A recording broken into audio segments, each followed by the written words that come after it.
Hello and welcome to another edition of Ask Ben W, the video series where I get to tackle exactly one question as I walk from my parked car to my office in Denver Public Schools. Today's question goes something like this: how should we best measure impact for professional learning? So this question comes about based upon the end of year work that is done pretty much everywhere that I've been, but is focused a little bit more this year in Denver Public Schools because my supervisor, Sherry Wrench, has a real eye for looking at impact data and really showing the ways in which we are supporting and creating impact with teachers and leaders. And so in looking at all of the different areas of impact from this past school year, it really gave me pause as to how we were going to measure the impact of the Digital Educator and Personalized Learning Academy that we've been talking so much about.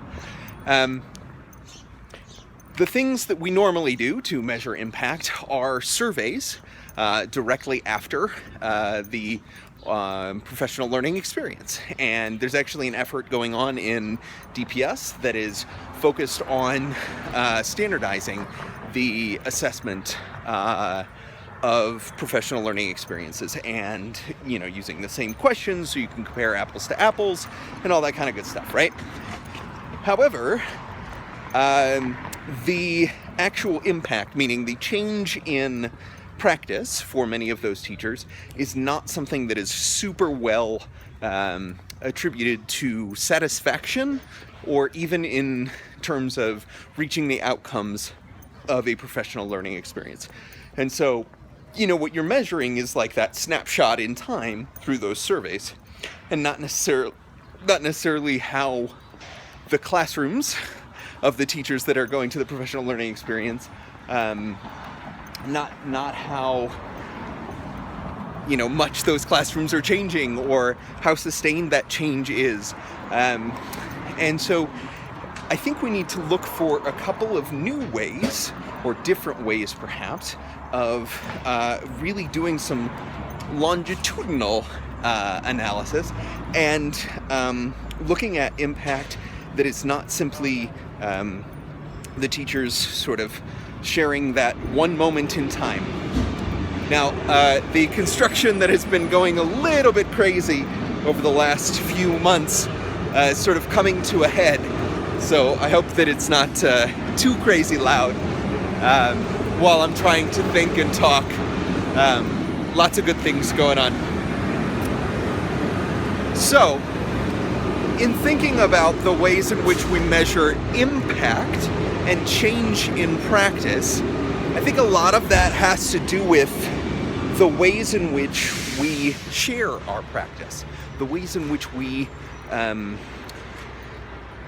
sort of continue to follow up with an individual teacher or leader and how they are sharing their practice with us. So my thoughts around sort of measuring impact is sort of twofold. One is, how can the plans that someone sets at a professional learning experience, how can they follow up on those plans and continue to share their progress? So having a sustained plan, or even just a document that shows the progress that they are making, is one way of showing direct impact. And if we have the ability to actually maintain the relationship with the individual teachers and leaders that are coming to the professional learning experience, then that means that we can follow up and support people in their progress.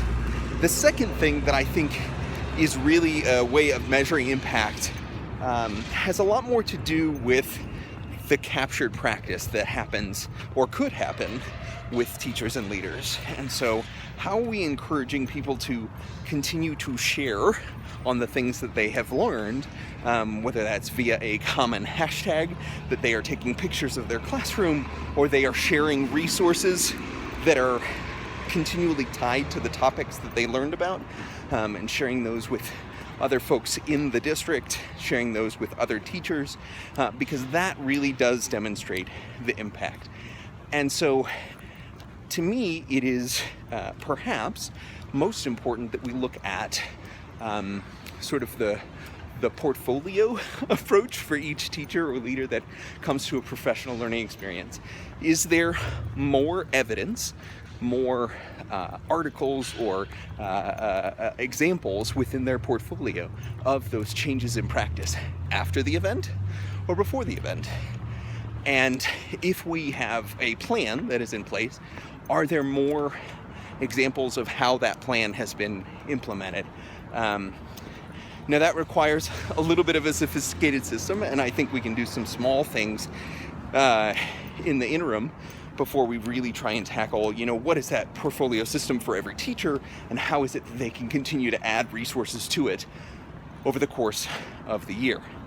And so those are some thoughts around measuring impact for professional learning. Love to know your thoughts. If you'd like to do so, please do leave a comment below. And if you'd like to ask a question, use the hashtag AskBenW. Love to tackle it on my next voyage to work. Have a great day.